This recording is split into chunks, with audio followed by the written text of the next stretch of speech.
അതുകൊണ്ട് പ്രിയപ്പെട്ടവരെ, നാം മനസ്സിലാക്കണം, നമ്മുടെ ഭവനങ്ങളിൽ വരുന്ന അനർത്ഥങ്ങൾക്കൊക്കെ കാരണം നാം തന്നെയാണ്. പൈശാചികമായ ബുദ്ധിമുട്ടുകൾ ഉണ്ടാക്കുന്നതും നമ്മൾ തന്നെയാണ്. ഇബാദത്തുകൾ, ദിക്റുകൾ ഇല്ലാത്ത വീടുകളിൽ അതൊക്കെ സ്വാഭാവികമായി തന്നെ ഉണ്ടാകുന്നതാണ്. അതുകൊണ്ടാണ് അള്ളാഹുവിന്റെ പ്രവാചകൻ സല്ലല്ലാഹു അലൈഹി വസല്ലമ തങ്ങൾ പറഞ്ഞു തരട്ടെ, ഒരു ഹദീസ് കേട്ടോളിൻ, ഇതിന്റെ ഗൗരവം മനസ്സിലാക്കണം.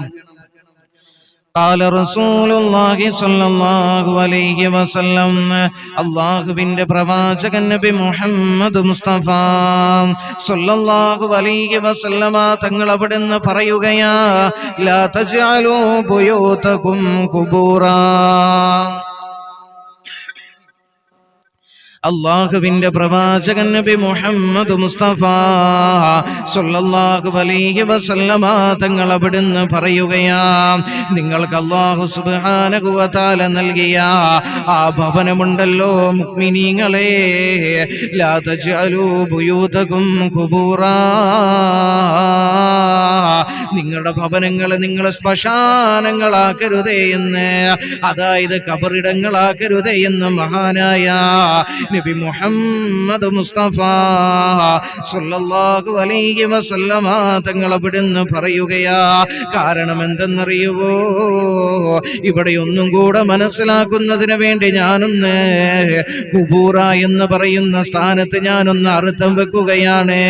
നിങ്ങളുടെ ഭവനങ്ങളെ ലാ തജ്അലൂ ബുയൂതകും ഖുബൂറ, നിങ്ങളുടെ ഭവനങ്ങളെ നിങ്ങൾ പ്രേതാലയങ്ങളാക്കരുതേ. നിങ്ങളുടെ ഭവനങ്ങളെ നിങ്ങൾ പ്രേതാലയങ്ങളാക്കരുതേ, ശവപ്പറമ്പുകളാക്കരുതേ എന്ന് അല്ലാഹുവിന്റെ പ്രവാചകൻ ഇവിടുന്ന് പറയുകയാ. കാരണം എന്തെന്നറിയുവോ? സിക്റുകളും സലാത്തുകളും ഖുർആൻ പാരായണവും ഇല്ലാത്ത ഭവനങ്ങളുണ്ടല്ലോ, അത് പ്രേതാലയങ്ങളാ, അത് ശ്മശാനങ്ങളാണെന്ന് മഹാനായ നബി മുഹമ്മദ് മുസ്തഫ സല്ലല്ലാഹു അലൈഹി വസല്ലമ തങ്ങൾ അവിടുന്ന് പറയുകയാ. എന്നിട്ട് അല്ലാഹുവിന്റെ റസൂല് പറയുകയാ, നിങ്ങളുടെ ഭവനങ്ങളിൽ നിങ്ങൾ സ്വലാത്തുകൾ കൊണ്ട് നിങ്ങൾ അലങ്കാരമാക്കണേ. വസല്ലു അലയ്യ, നിങ്ങൾ എൻ്റെ മേൽ നിങ്ങൾ സ്വലാത്തുകൾ ധാരാളമായി നിങ്ങളുടെ ഭവനങ്ങളിൽ നിങ്ങൾ ചൊല്ലണേ. ഫഇന്ന സ്വലാത്തിക്കും, തീർച്ചയായും നിങ്ങളുടെ സ്വലാത്തുകളുണ്ടല്ലോ, തബുലുഗ്നി, അതെനിക്ക് എത്തുക തന്നെ ചെയ്യുന്നതാ.